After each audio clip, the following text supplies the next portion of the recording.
ఓం గం గణపతియే నమః. శ్రోతలకు నమస్కారం. మన ఛానల్కు స్వాగతం.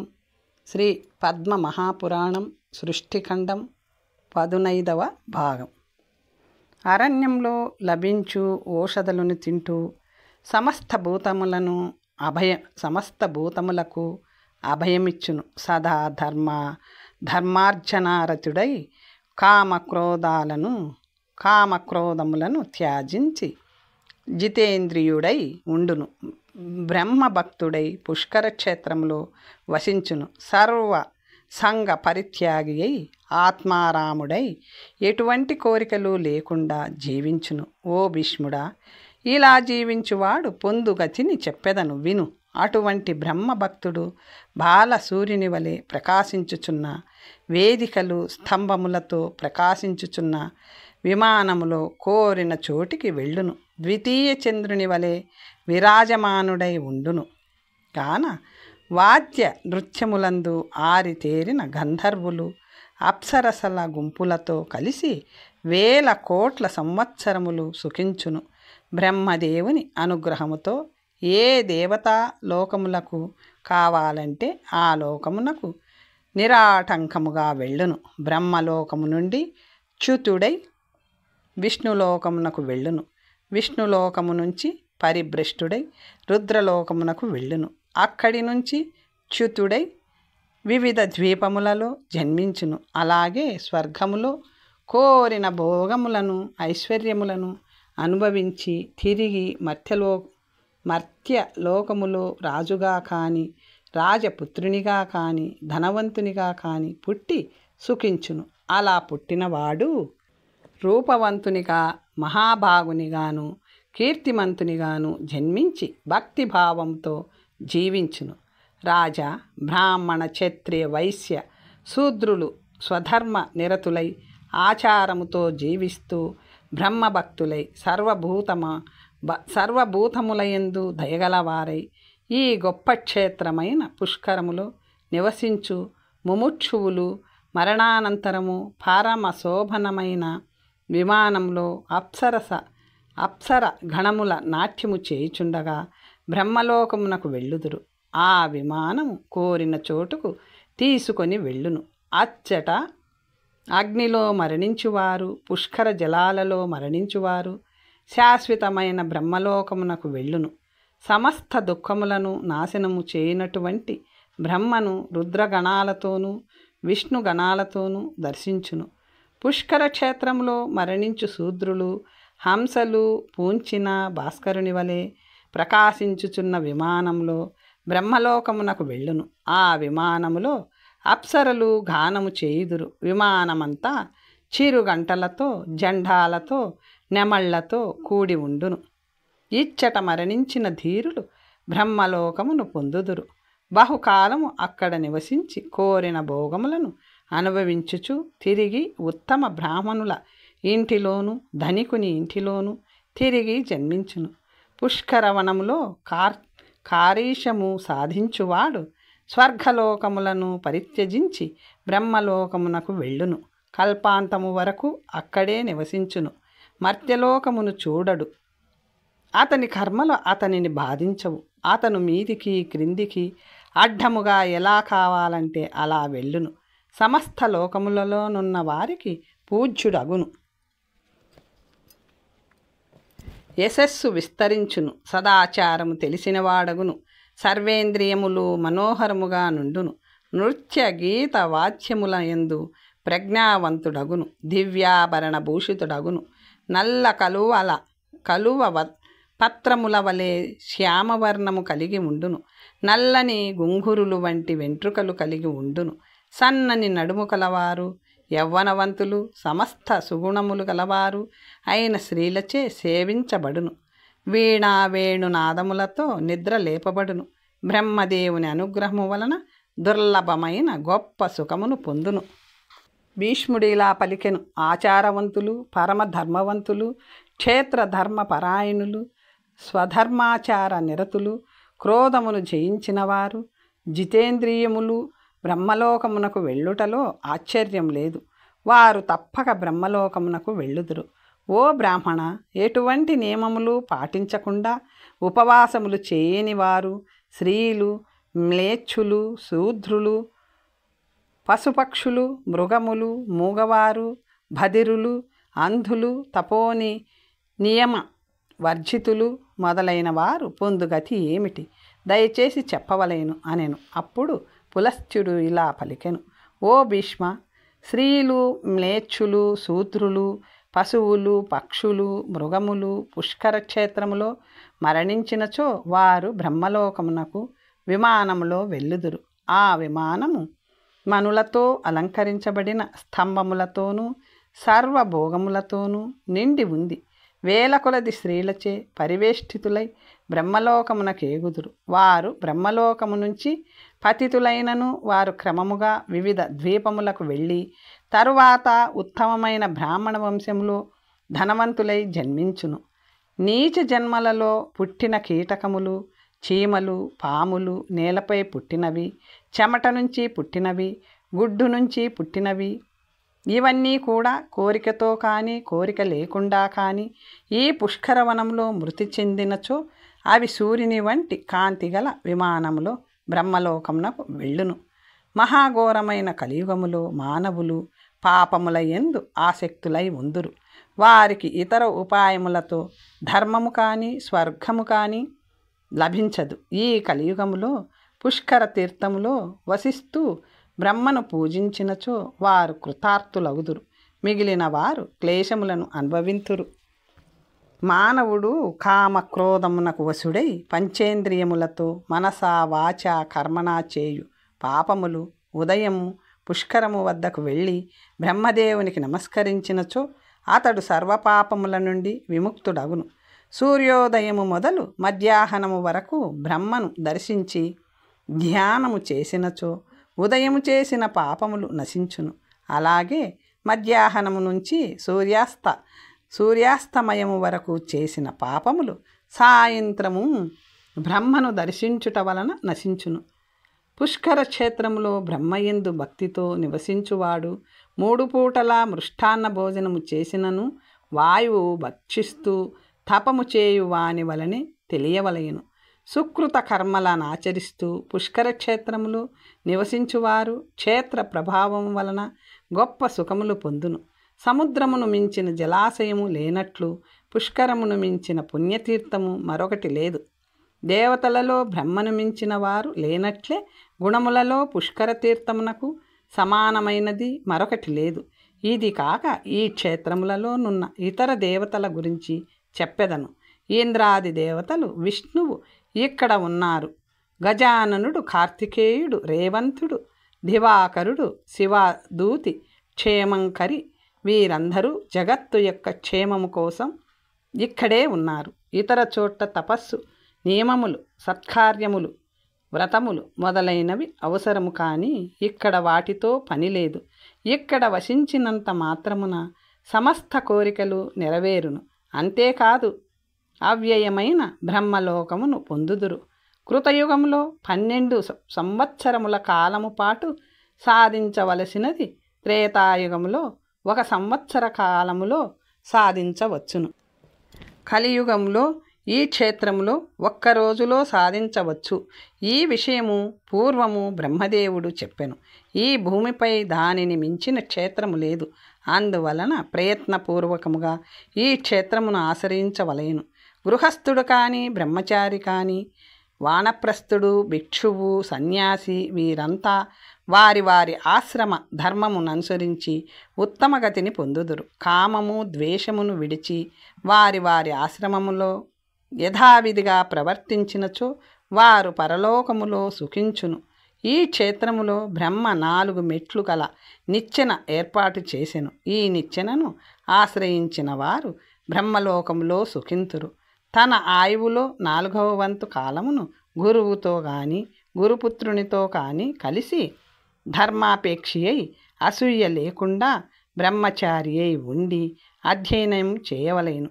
ధర్మమునందు ఉత్తముడు కాగోరువాడు గురువును ఆశ్రయించి నేర్చుకోవలేను. గురువుకు దక్షిణనిచ్చి గురువు పిలిచినప్పుడు గురువును ఆశ్రయించవలేను. గురువు ఆశ్రమములో నున్నప్పుడు గురువు కంటే ముందుగా గురువు నిద్రించిన పిదప పరుండవలేను. గురువు చెప్పిన పనులన్నింటినీ చేయవలేను. శిష్యునిగా తాను చేయవలసిన పనులను చేయవలేను. అన్ని సేవలు చేసిన పిదప గురువు వద్ద సేవకుని వలె నిలబడి గురువు ఆజ్ఞ కోసం వేచి ఉండవలేను. ఎల్లవేళలా శుచియై, చతురుడై, గుణవంతుడై, అన్ని ఇంద్రియములను నియంత్రించి గురువును చూస్తూ తన కోరికను గురువుకు విన్నవించవలేను. గురువు భుజించినంత వరకు తాను భుజించరాదు. గురువు త్రాగినంత వరకు తాను త్రాగరాదు. గురువు నిలబడినప్పుడు తాను కూర్చోకూడదు. గురువు నిద్రించినంత వరకు తాను నిద్రించరాదు. చేతులను చాచి శిష్యుడు గురువు పాదములను ఒత్తవలేను. కుడి చేత్తో కుడి కాలిని, ఎడమ చేతితో ఎడమ కాలిని ఒత్తవలేను. తన పేరు చెప్పుకొని గురువుకు నమస్కరించి, హే భగవాన్, నేను ఈ పనిని చేశాను, ఈ పనిని చేస్తాను అని గురువుతో చెప్పి తన దానమును గురువునకు చెప్పవలేను. గంధములను, రసములను బ్రహ్మచారి ఎన్నడూ సేవించరాదు. చదువు ముగించి గురువు ఆశ్రమం నుంచి వచ్చిన తరువాత మాత్రమే వాటిని సేవించవలేను. ఇది శాస్త్ర నిర్ణయము. కొన్ని బ్రహ్మచారి ధర్మములు విస్తరించి చెప్పబడునో వాటిని శిష్యుడు, గురుభక్తుడు తప్పక ఆచరించవలేను. ఈ విధముగా గురువు యొక్క అనుగ్రహమును యథాశక్తిగా సంపాదించుకొని శిష్యుడు బ్రహ్మచారి, వానప్రస్థ, సన్యాస, గృహస్థ ఆశ్రమమును అవలంబించి గ్రామము బయట ఉండవలేను. అలాగే బ్రాహ్మణుడు తన శక్తిని అనుసరించి 1 వేదము, 2 వేదములు, 3 వేదములు గురువు ముఖ్యముగా అధ్యయనము చేయవలేను. వేదవ్రతుడు తన వద్దనున్న దాంట్లో 4వ వంతు ధనములో గురువునకు దక్షిణగా సమర్పించి సమావర్తనము చేయవలేను.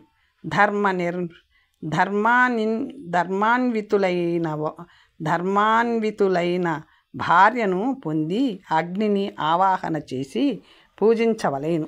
ఈ విధముగా ఆయుష్షులో 2వ భాగంలో గృహస్థుడై ఉండవలేను. పూర్వము మునులు గృహస్థ కార్యములను 4గా విభజించిరి.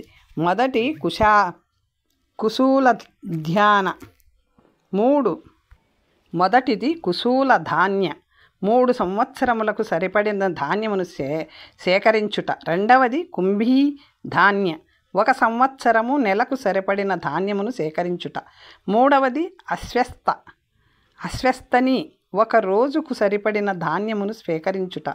అశ్వస్తని 1 రోజుకు సరిపడిన ధాన్యమును సేకరించుట. 4వది కాపోతి ధాన్యమును నిల్వ చేయక ఎప్పటికప్పుడు సేకరించుట. వీటిలో మొదటి దానికంటే రెండవది, రెండవ దానికంటే మూడవది, దానికంటే 4వది శ్రేష్టము. 4వది అత్యుత్తమము.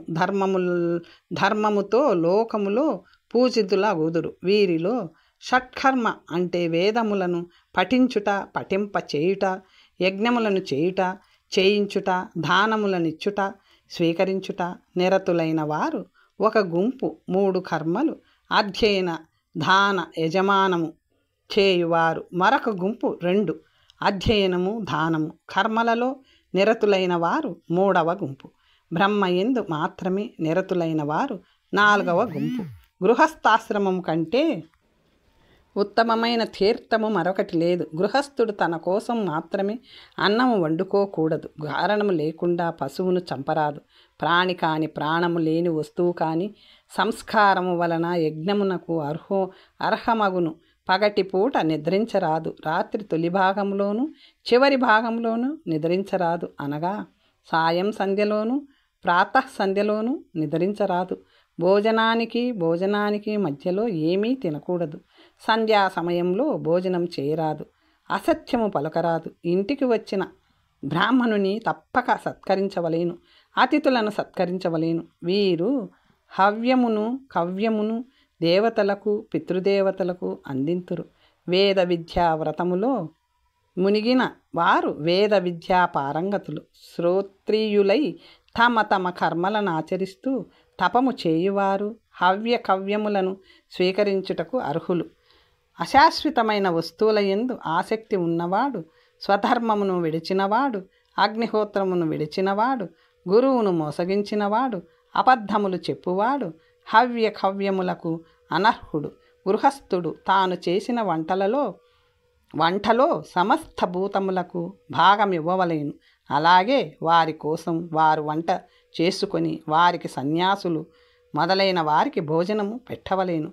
గృహస్థుడు నిత్యము విగాసాసి అర్హత ఉన్నవారు తిన్న తరువాత మిగిలిన శేషమును తినువారు కావలేను. మరియు అమృత భోజనుడు కావలేను. యజ్ఞశేషమును అమృతమందురు. అటువంటి భోజనము అమృతముతో సమానము. ద్విజభుక్త శేషము వికసము, దానిని పవిత్రాన్నమందురు. గృహస్థుడు దానిని తినవలేను. గృహస్థుడు తన భార్యయందు ప్రీతి కలిగి ఉండవలేను. అసూయ లేక జితేంద్రియుడై దక్షుడై నియతుడై ఉండవలేను. పెద్దవాళ్లతోనూ పిల్లలతోనూ వ్యాధిగ్రస్తులతోనూ ఋత్వికులతోనూ పురోహితులతోనూ ఆచార్యులతోనూ మేనమామలతోనూ వైద్యులతోనూ బంధువులతోనూ జ్ఞాతులతోనూ తల్లిదండ్రులతోనూ అన్నదమ్ములతోనూ అత్తమామలతోనూ పుత్రులతోనూ భార్యతోనూ పుత్రికతోనూ సేవకులతోనూ ఎన్నడూ వాదించకూడదు. వీరితో వాదించకుండా ఉన్నచో పాపముల నుండి విముక్తుడగును. వీరితో వాదించనిచో అందరినీ జయించినట్లగును. సర్వలోకములను గెలిచినవాడగును. ఆచార్యుడు బ్రహ్మలోకమునకు రాజు, ప్రజాపతి లోకానికి రాజు, అతిథి సర్వ లోకములకు రాజు, ఋత్వికు వేదమునకు ఆశ్రయుడైన ప్రభువు, అల్లుడు అప్సర లోకములకు ప్రభువు, జ్ఞాతులు విశ్వదేవులకు సంబంధించిన వారు, సంబంధీకులు బంధువులు, దిక్కులకు రాజులు, తల్లి మేనమామ భూలోకమునకు రాజులు, వృద్ధులు చిన్నపిల్లలు వ్యాధిగ్రస్తులు ఆకాశమునకు రాజులు, కుల పురోహితుడు ఋషిలోకమునకు రాజు, ఆశ్రితులు సాధ్యలోకాధిపతులు, వైద్యులు అశ్వినీ దేవతల లోకానికి అధిపతులు, సహోదరులు వసులోకానికి అధిపతులు, భార్య చంద్రలోకమునకు ఈశ్వరి, పుత్రిక అప్సరసులున్న ఇంటికి రాణి, పెద్దన్న తండ్రి సమానుడు, భార్యాపుత్రులు తన శరీరమే సేవకులు, భృత్యులు పుత్రికలు కృపను చూపించవలేను. అందువలన వీరితో వాదించుట తగదు. వారు వాదించినను కోపగించుకొనినను సహించవలేను. గృహధర్మరతుడు బుద్ధిమంతుడై ధర్మనిష్ఠుడై ఎన్నడూ కృంగిపోకుండా క్లేశములను సహించవలేను. అనేక పనులకు ఒకేసారి మొదలు పెట్టకూడదు. ధర్మమును ఆచరిస్తూ చిన్న చిన్న పనులను చేయవలేను. గృహస్థ వృత్తి 3 విధములు. వీటి లక్ష్యము మోక్షము. అలాగే 4 ఆశ్రమములు ఒకదానిపై ఒకటి ఆధారపడి ఉన్నవి. గృహస్థుడైనప్పుడు గృహస్థునకు చెప్పబడిన నియమములను పాటించవలేను. కుంభధాన్య ఉంచ వృత్తి కాపోతి వృత్తి నవలంబించిన గృహస్థులుండవలేను. అటువంటి గృహస్థులున్న రాజ్యము సర్వదా వర్ధిల్లును. అటువంటి వాడు ముందు 10 తరాలను వెనుక 10 తరాలను పునీతులను చేయును. ఈ విధముగా గృహస్థుడు వృత్తిలోనున్నవాడు విష్ణులోకమును పొందును. జితేంద్రియులైన గృహస్థులకు స్వర్గలోకము లభిస్తుంది. ఈ విధముగా బ్రహ్మచే ఏర్పాటు చేయబడినది. ఈ విధముగా గృహస్థ ధర్మమును ఆచరించువాడు సర్వ పాపముల నుండి విముక్తుడగును. 2వదైన గృహస్థ ధర్మమును పాటించువాడు స్వర్గలోకములో పూజితుడగును. ఇక 3వదైన వానప్రస్థాశ్రమమును చెప్పెదను విను. గృహస్థునకు తల నెరిసినప్పుడు, చర్మము ముడతలు పడినప్పుడు, పుత్రునకు పుత్రుడు జన్మించినప్పుడు వానప్రస్థాశ్రమము స్వీకరించవలేను. ఓ భీష్మ, నీకు శుభమగుగాక. గృహస్థ ధర్మమునందు ఖిన్నుడై వానప్రస్థాశ్రమమును పొంది అందరికీ ఆశ్రయులైన వారి వివరములను చెప్పెదను. వానప్రస్థ ఆశ్రమ దీక్షను స్వీకరించి పుణ్యక్షేత్ర తీర్థములందు నివసించువారు దృఢ ప్రజ్ఞ సంపన్నులై సత్యము శౌచ్యము క్షమాగుణము కలిగి తమ ఆయుష్యులో 3వ భాగము గడపవలేను. గృహస్థాశ్రమములో తాను వ్రేల్చిన అగ్నులను వానప్రస్థాశ్రమంలో తనతో పాటు తీసుకువెళ్ళి వాటితో దేవతలను సేవించవలేను. విష్ణువు యందు భక్తితో ఆ అగ్నిలో హోమము చేయవలేను. ఆహార నియమములను పాటించవలేను. దున్నకుండా పండిన ధాన్యములను యవలు మొదలగు వాటితో యజ్ఞము చేసి అవిష్టులను సమర్పించవలేను. గ్రీష్మ ఋతువు మాఘమాసంలో మొదలుపెట్టి 5 నెలలలోనూ అవిస్సులను సమర్పించవలేను.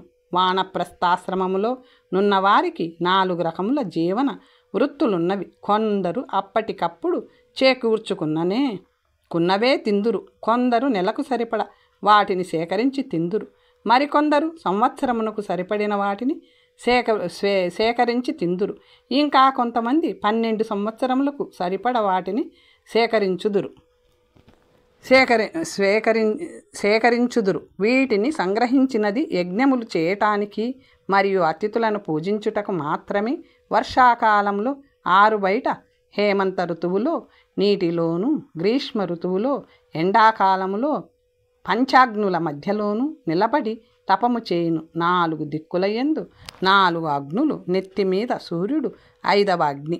శరదృతువులో అమృత భోజనమనగా అయాచితముగా లభించినది మరియు దేవతలకు అతిథులకు నివేదించగా మిగిలినది చేయుదురు. వారు నేలపై నిల్చుందురు, దొర్లుదురు లేదా మోకాళ్ళ మీద కూర్చుందురు. ఒకే స్థానంలో ఆసనములో ఉందురు. కొందరు వారి దంతములనే రోలుగా కలిగి ఉందురు. దంతోలుకలు. కొంతమంది అశ్మకూటస్థులు రాతిపై కొట్టి పొడి చేసి తినువారు. మరికొందరు శుక్లపక్షములో గంజిని త్రాగుదురు. కొందరు కృష్ణపక్షములో అప్రయత్నముగా దొరికిన దానిని తిందురు. కొందరు దృఢవ్రతులు పండ్లు దుంపలు తిందురు. మరికొందరు నీటిని మాత్రమే స్వీకరింతురు. కొందరు వైకానసుల వలె వ్రతమును ఆచరింతురు. ఇవి మరికొన్ని వ్రతములను ఆచరించుచు దీక్షతో ఉందురు. ఉపనిషత్తులలో చెప్పబడిన 4వ ఆశ్రమము సర్వసాధారణము. వానప్రస్థుని ధర్మము ఒకటి, గృహస్థుని ధర్మం మరొకటి. ఇదే యుగములో సర్వదర్శనులైన విప్రులు చతుర్థాశ్రమమును స్వీకరించిరి. వారు అగస్త్యుడు, సప్తఋషులు, మధుచంద్రుడు, గవేషణుడు, సాంకృతి, సదీవ, బాండి, యవప్రోద, అథర్వణ, అహోవీర్య, అలాగే కామ్యస్థాను, మేధ, తిథి, మనోవాక, శనివాక, శూన్యపాల, కృతవ్రణ వీరంతా కర్మయోగమందురు. విద్వాంసులు. అందుకే వారు స్వర్గమును అధిష్ఠించిరి. వీరంతా ప్రత్యక్ష ధర్ములు. ఉగ్ర తపము నాచరించు ఋషులు, ధర్మ నిపుణులు. ధర్మమును దర్శించిన వారు ఇంద్రుని ఆరాధించి వనమును ఆశ్రయించిరి. వీరు వనమును ఆశ్రయించి మాయను తొలగించుకొనిరి. వీరు నక్షత్రములుగా కాక అదృశ్యులై ఎవ్వరికి సహించరాని వారే జ్యోతిర్మండలములో జ్యోతిర్గణములై కనిపించుచుండిరి. వీరంతా ముసలితనము వలన వ్యాధి పీడితులై వానప్రస్థము నుంచి 4వదైన సన్యాసాశ్రమును పొందిరి.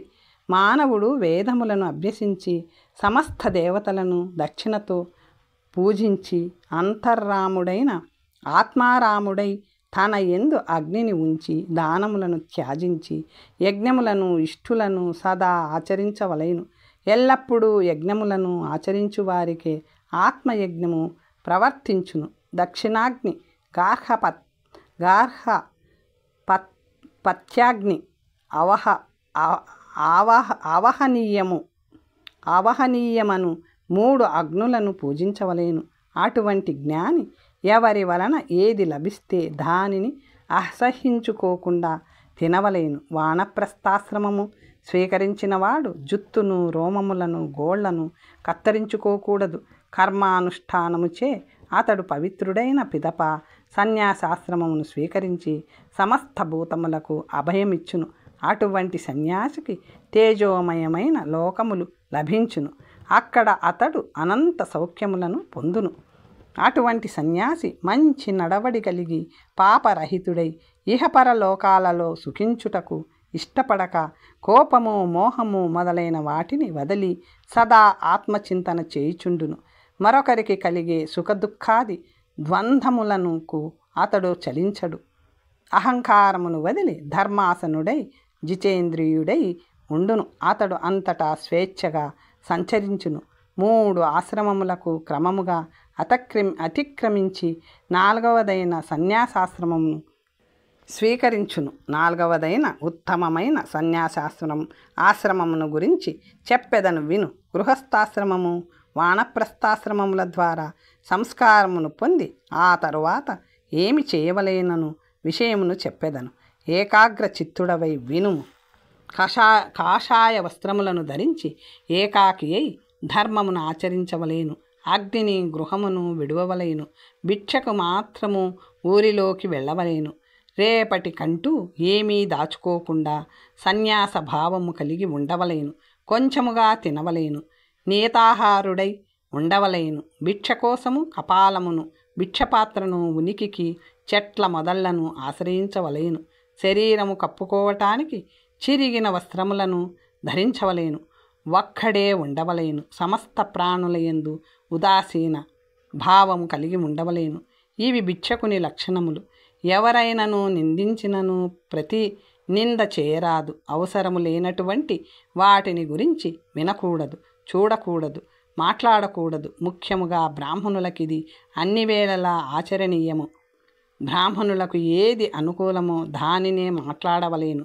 ఎవరైనా నిందించినను మాట్లాడకుండా ఉండవలేను. ఎవ్వరి వలన ఆకాశమంత నిండి ఉండునో అతడే బ్రాహ్మణుడు. బ్రాహ్మణుడంటే చలికి ఏదో ఒకటి కప్పుకొనువాడు, ఆకలికి ఏదో ఒకటి తినువాడు, ఎక్కడో ఒక దగ్గర పడుకొనువాడు, జనులను చూచినచో పాము వలె భయపడువాడు, మంచి హృదయము కలవాడు, నరక భయము కలవాడు, కృపణుని వలె స్త్రీలను చూడగానే భయపడువాడు, ఎవరైనా పొగిడితే పొంగిపోడు, తెగిడితే కృంగిపోడు, అతడు సమస్త ప్రాణులకు అభయమిచ్చును.